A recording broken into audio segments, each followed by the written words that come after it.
I had been under the impression for most of my life that a folder was a simple thing, paper, a label. Perhaps a colored tab if you were feeling hopeful about your tax returns.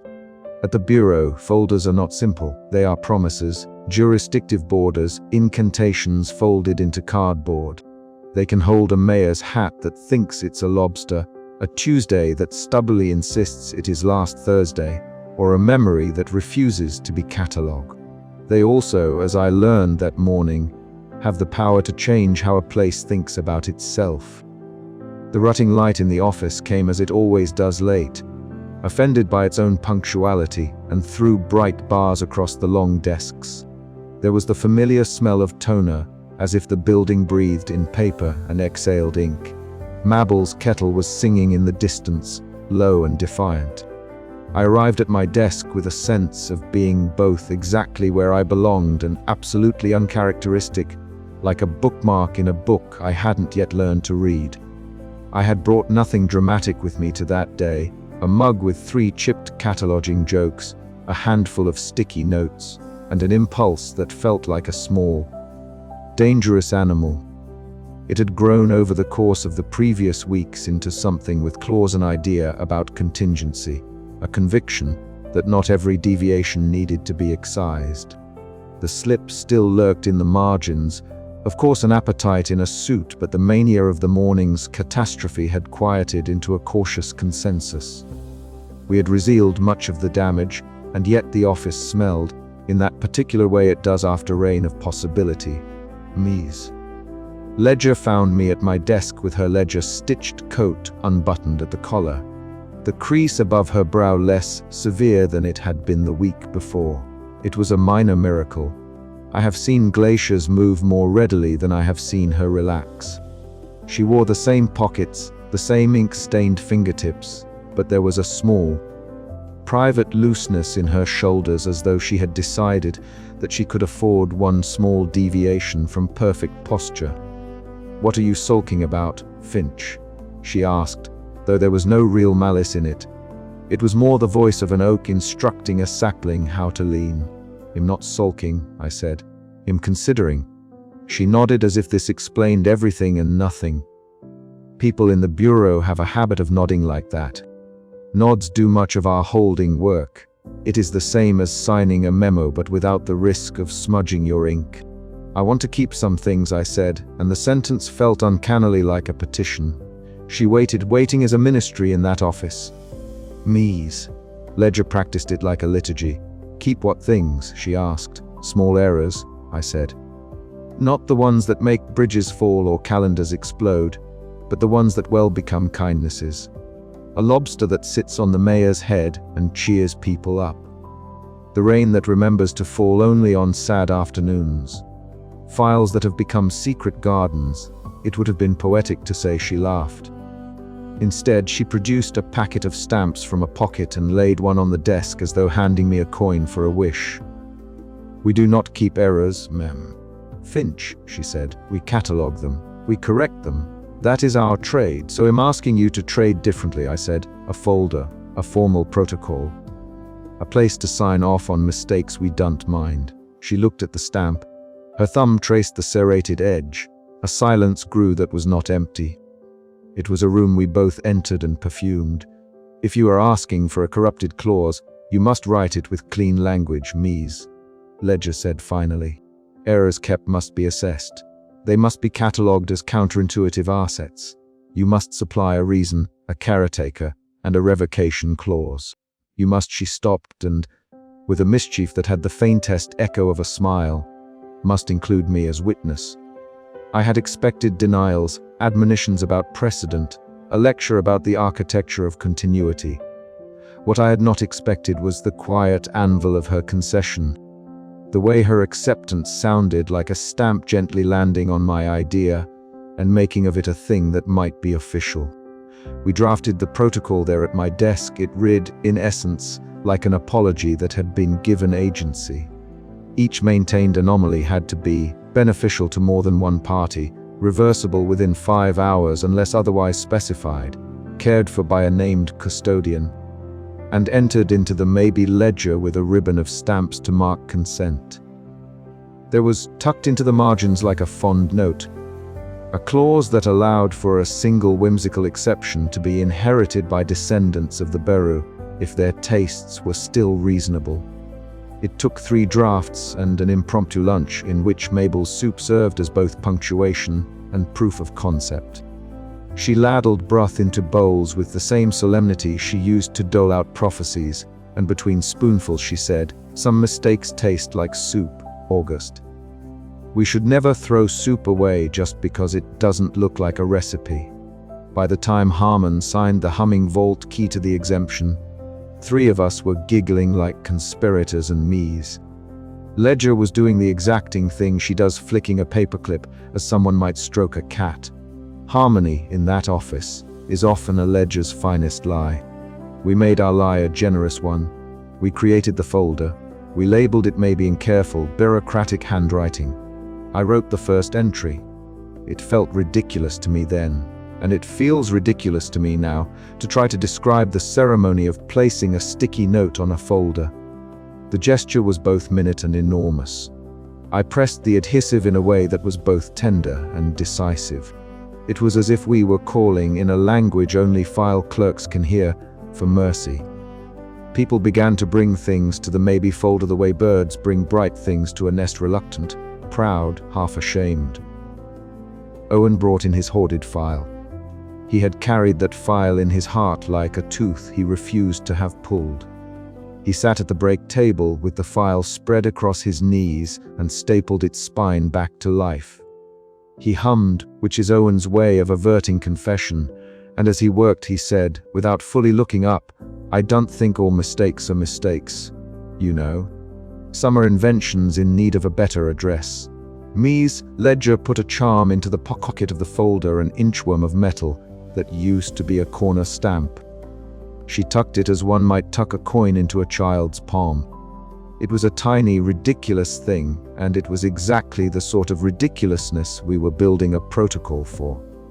Harmon, always gravely bureaucratic, stamped the first formal exemption with a key that thrummed like a contented machine. When the stamp came down, it made a sound somewhere between a choir and a cash register.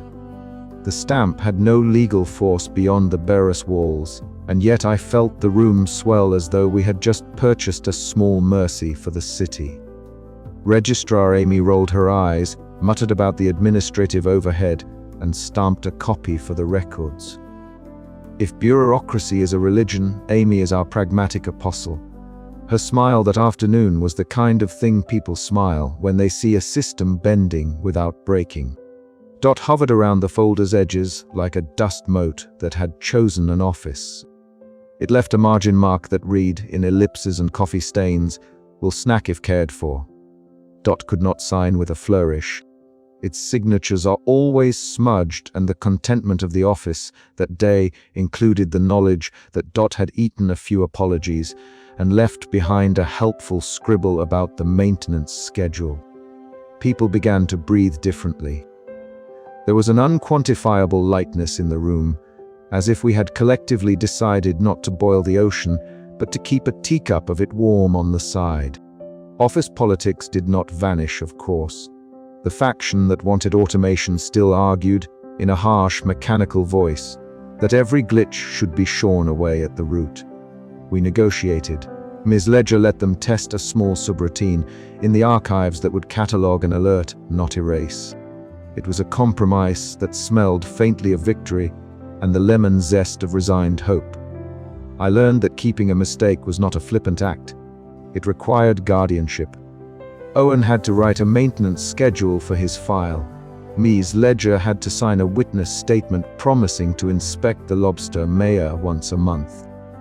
Harmon had to write a variance for the rain, stipulating that it would be permitted only on days when its empathy would not cause flooding. Each concession read like a prayer that had been filed with perfect stamps. There were other, smaller ceremonies. I made a card for the lobster and addressed it to "Civic Animal in the Mayor's Hat." I sat at the messenger desk and watched Registrar Amy affix postage and then dropped the card into the pneumatic tube. I do not know if the lobster read the card. Perhaps it did. Perhaps it sat on the mayor's head and hummed. The slip watched all of this from its comfortable place in the margins. It remained what it always had been, a smudge in a suit with mismatched stamp eyes, leaving crumbs of erased ink wherever it moved. It had not been appeased so much as negotiated with. We had agreed, like a couple deciding whether to keep an old cat or rehome it, that it might stay so long as it refrained from devouring our calendars whole. It is tempting to portray that moment as a triumph. I prefer to call it a treaty signed with paper clips. The slip, for its part, was generous. It withdrew some of its more theatrical proclivities. It stopped reassigning midweek to other weeks at random. It retreated to doodling in the margins and sneaking in minor, charming anomalies, an extra stag at a parade. A rain that only falls during extemporaneous kisses, things that did not threaten the architecture of public life. We did not, of course, solve everything.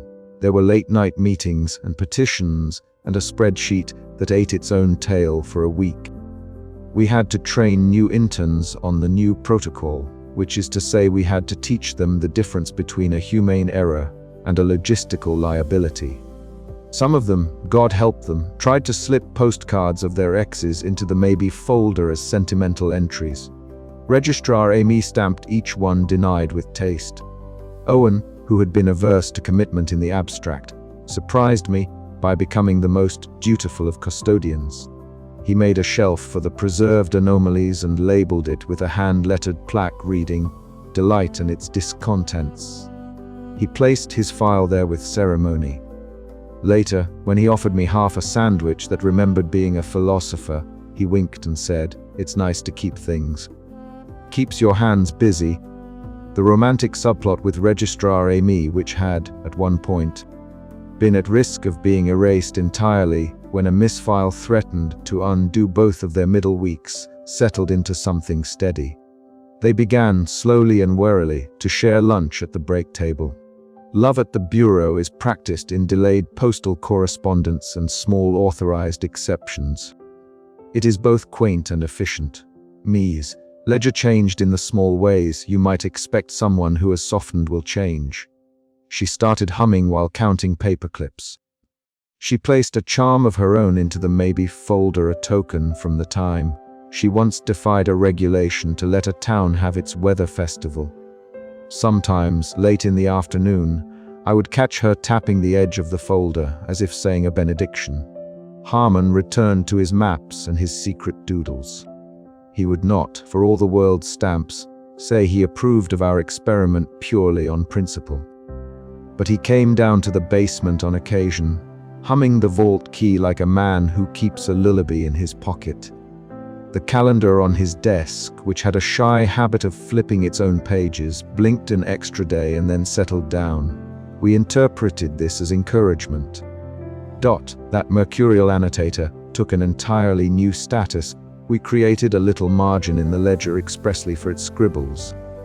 Dot drew a loop and a tiny heart and then sat on that page like a creature satisfied. I like to think it has become something like a mascot, though of course mascots are the truest of bureaucratic contradictions. And me, I filed the last sticky note into the maybe folder, the one that would become my signature.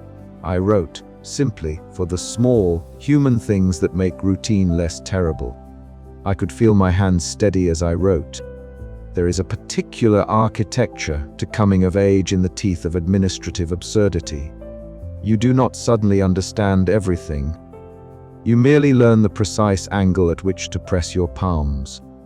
The office resumed its rituals. The tea kettle boiled at prescribed times.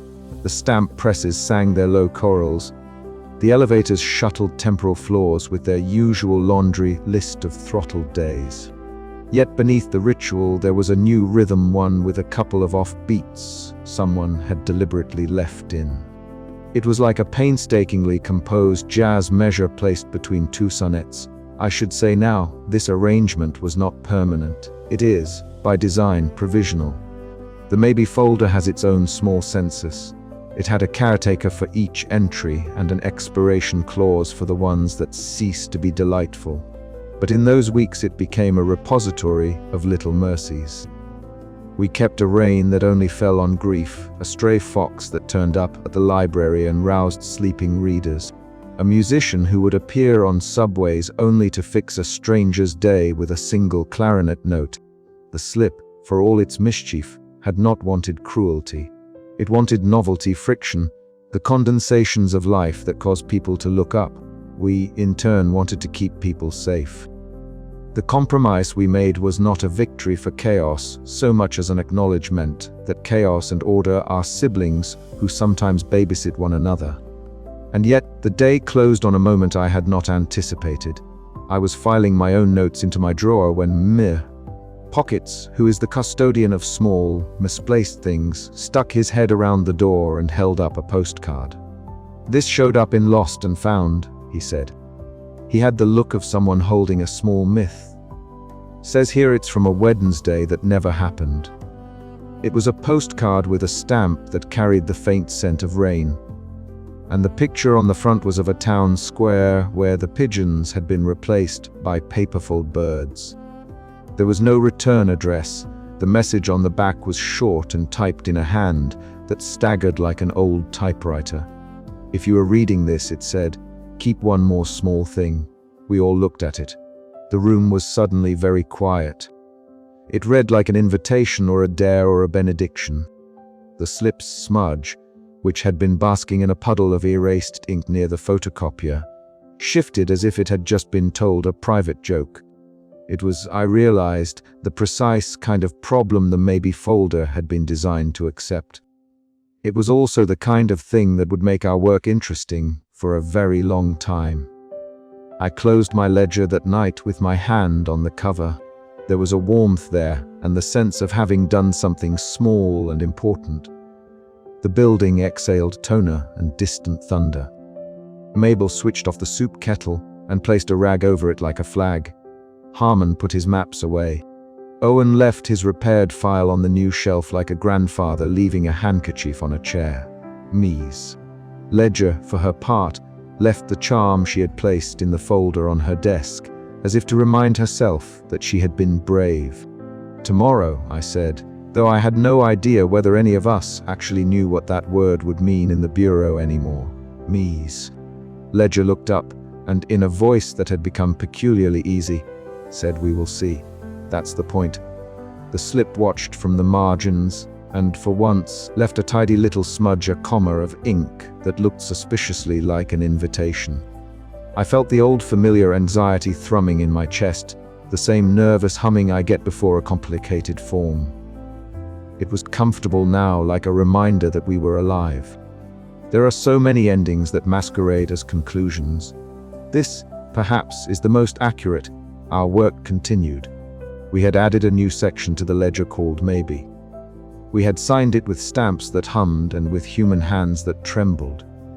We had decided, by bureaucratic means, to leave a little room for accident. And somewhere between the stapler's click and the elevator's soft sigh, a postcard from a Wednesday that never existed waited in Pocket's pocket, folding itself into the lining like a secret. The slip kept watch with mismatched stamp eyes. The office lamps dimmed. The world unsealed slightly, exhaled, and then, obedient as ever, got on with the next day's filing. At the end of the corridor, a fluorescent light buzzed, a sound like a question. It did not get answered that night.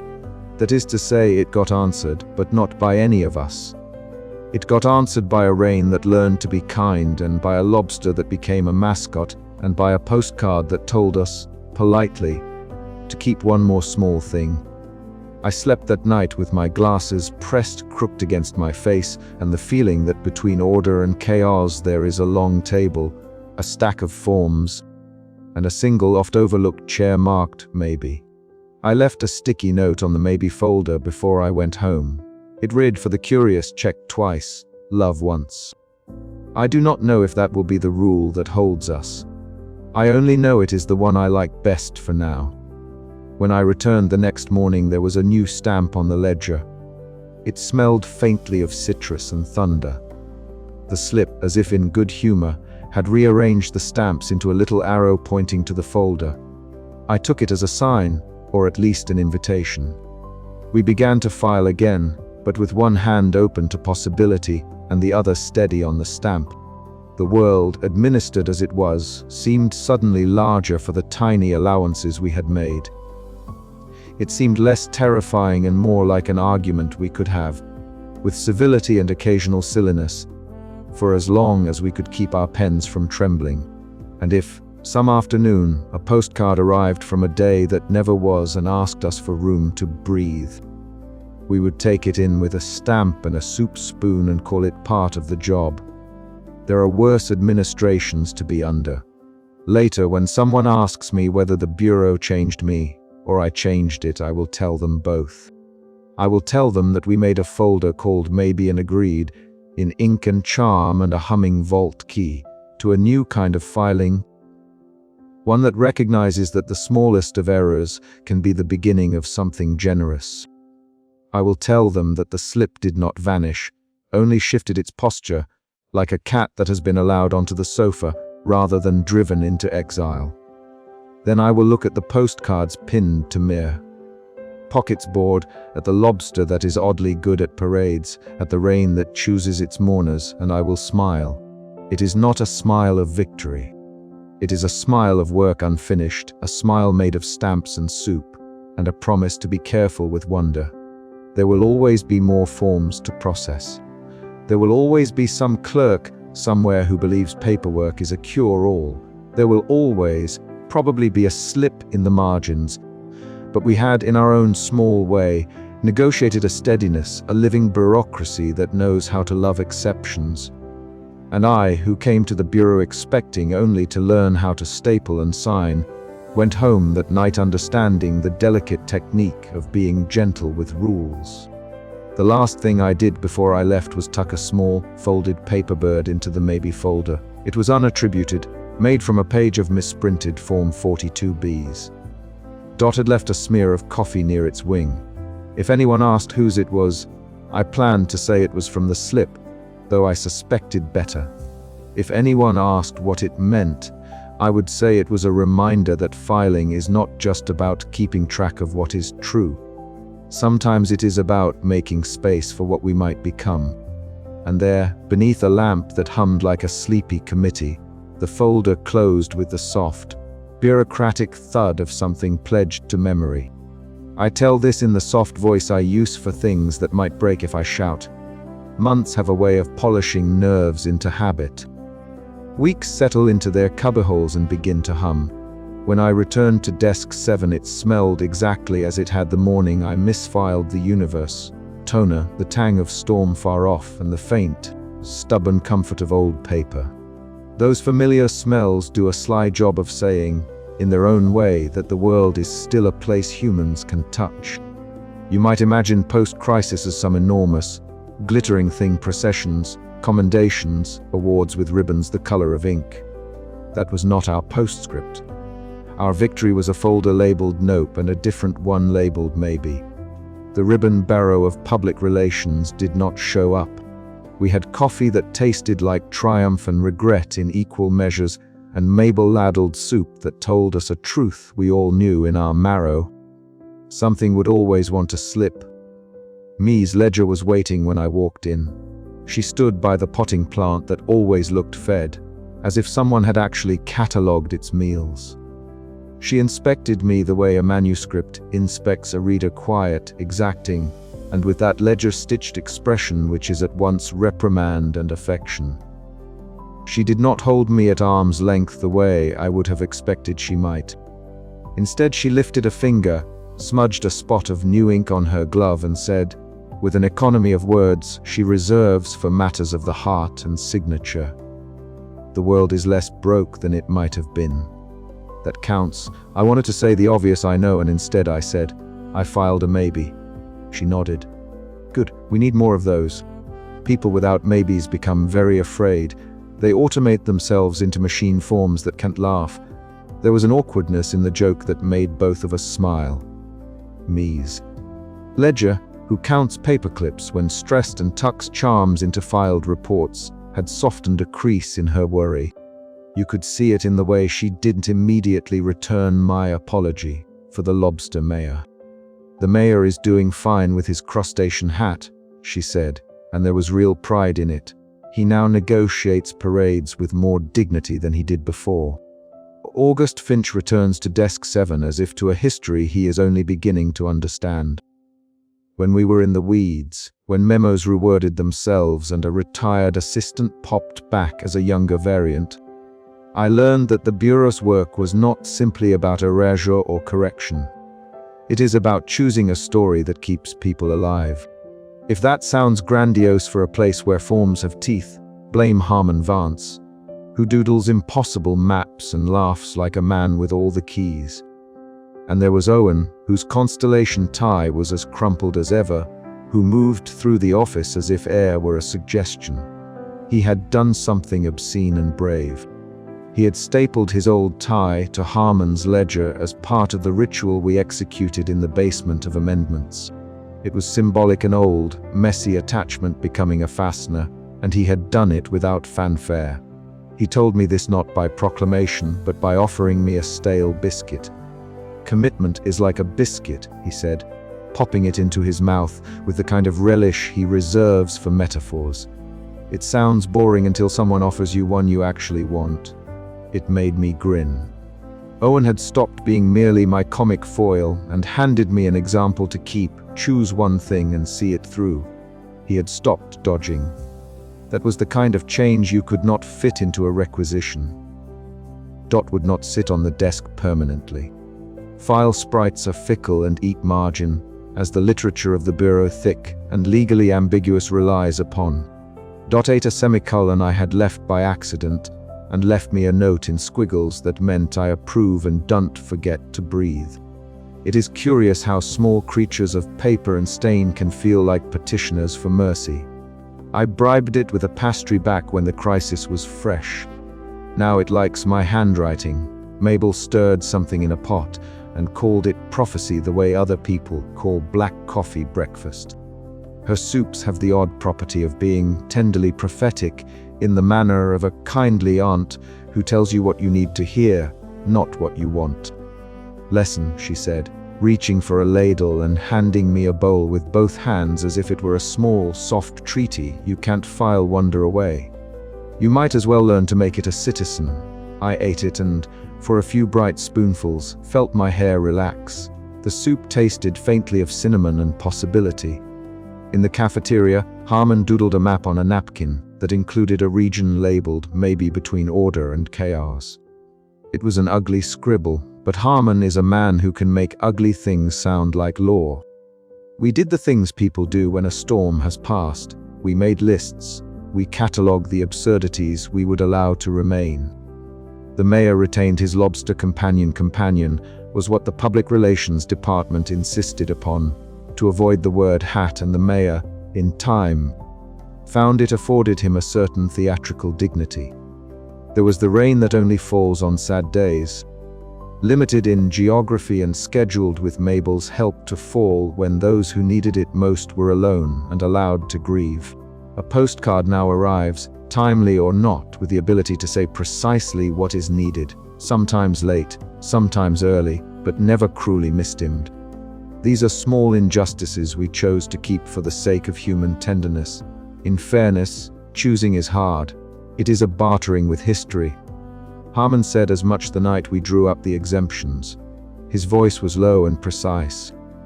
There is no perfection without cost, he said, tapping a calendar that kept trying to flip its own pages. We have to decide what we value, a perfect order for the many, or a flawed kindness that saves a few. I had thought I would choose the former. I grew up in a town that measured virtues by how punctually you returned a library book. I was raised on the gospel of tidy schedules and ticket numbers. But when they showed me the faces of the people who benefited from the small errors, an old woman who only ever received sincere letters on the wrong days, a child whose custard remembered being someone else's, my chest felt a new kind of pressure. It was relief and it was grief. So we filed the exemptions with an unusual combination of ledger discipline and prayer. Registrar Amy processed the requisitions with the kind of comic timing that makes you forgive every late signature. She stamped 3 times and hummed a civil tune that the bureau whispered as its liturgy. Harmon used the humming vault key, Mies. Ledger signed in her precise, ribboned way. Owen did the sacrificial stapling. I was asked to decide which small errors to keep. The weight of it made my palms sweat. I wanted to be fair, and fair felt like a scale with razor teeth. I made a list. I crossed some names off after I heard the stories. I kept the lobster. I kept the rain. I kept the postcard. I kept one other thing that no one expected, a clerk's stubbornly off-kilter memory of a summer night that never happened but saved a marriage. It read like theft on paper, but it was mercy in context. Weeks have passed since then, and the bureau resumed its cadence. If you listen closely, you can hear the sound of stamps, soft, satisfying, sometimes furious like applause. Mies Ledger counts paperclips when she thinks no one watches. Owen stumbles into the lunchroom with new resolve and an old, patched tie. Harmon redraws maps with a pen that squeaks like a forbidding bird. Mabel keeps ladling. Dot still leaves ellipses. The slip is a smudge that has learned to respect boundaries. It may still nibble at the margins, but it knows which edges are salted. But the world is not finished with surprises, and neither was the slip. The day I filed the maybe folder, I labeled it on a sticky note and tucked inside a careful inventory of the small errors we had chosen to keep. I numbered them because I had old habits that die slowly. When I reached the end of the list, I felt a lightness I had not allowed myself in months. It felt like breath after a long dive. Then something impossible and very small happened. I was indexing the folder when a pale square of adhesive fluttered against my forehead like a moth. It landed on the edge of the desk. I picked it up. It was a sticky note with handwriting I did not recognize. The note read simply, "Not all misfiles mend, some begin." There was no exclamation mark, only a period that had been half erased. I laughed soft, surprised, the kind of laugh you make at an inside joke you didn't even know you were in. There was no panic this time. Instead, a delighted prickling of curiosity. The slip, if it was watching, might have smirked a smudged smirk. Or perhaps the sticky note was a leftover, a margins memory, a leftover joke that the office had never filed under any particular date. I pocketed the note. That is the thing about working in a place that negotiates with chaos. You learn a new sort of humility. You accept that certainty is a temporary filing status at best. You develop an appetite for compromise. You treat errors like guests. Some stay and make the party better. Others leave crumbs and never come back. We made space for a few. We told the rest to be quiet. Weeks fold into routine, folds into small, unremarkable miracles. Registrar Amy and I meet for tea and argue about whether stamps are jewelry. Mies. Ledger leaves me a slip of ledger on my desk with the word yes written in the corner, which I take to mean permission and blessing. Owen fixed his old file by reading its stories aloud until the paper stopped shivering. Harmon made a map that included a shaded area marked maybe. And sometimes I stand at the border of that area and look out over what we allowed the world to keep. Sometimes I sit at my desk and hum a bureaucratic jingle when I am nervous, which I do less now. Sometimes over lunch I will tell Amy a joke about the lobster mayor, and she will roll her eyes and then laugh, which is the best possible verdict short of a marriage. Dot will leave me a tiny note made of punctuation, and I will feel seen by a creature made of coffee stains. The slip did not vanish when we made our bargains. Creatures like it prefer margins. They live where people are not looking.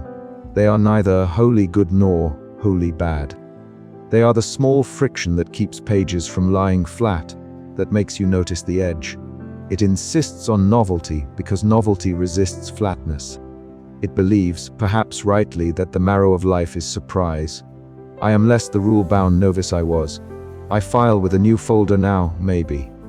Inside it are the things we left: crustacean parades and consolation rains and late postcards and a short list of promises. To answer phone calls, even when they arrive out of order. To apologize to staplers when I am sorry, and to fix what is broken with both procedure and heart. The world outside the bureau is noisy and uncomplaining. People go about their days with small misfiles of their own, a missed appointment that turns into an unexpected conversation, a forgotten recipe that becomes a family heirloom. This is not a manifesto. It is a recognition life prefers improvisation, and sometimes systems must learn to permit it. I do not know if our choices were perfect. I suspect they were not.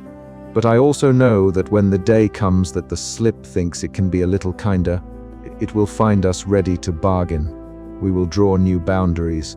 We will sign new exemptions. We will keep some misfiles and fold away others. We will keep making lists and make sure there is a folder for maybe.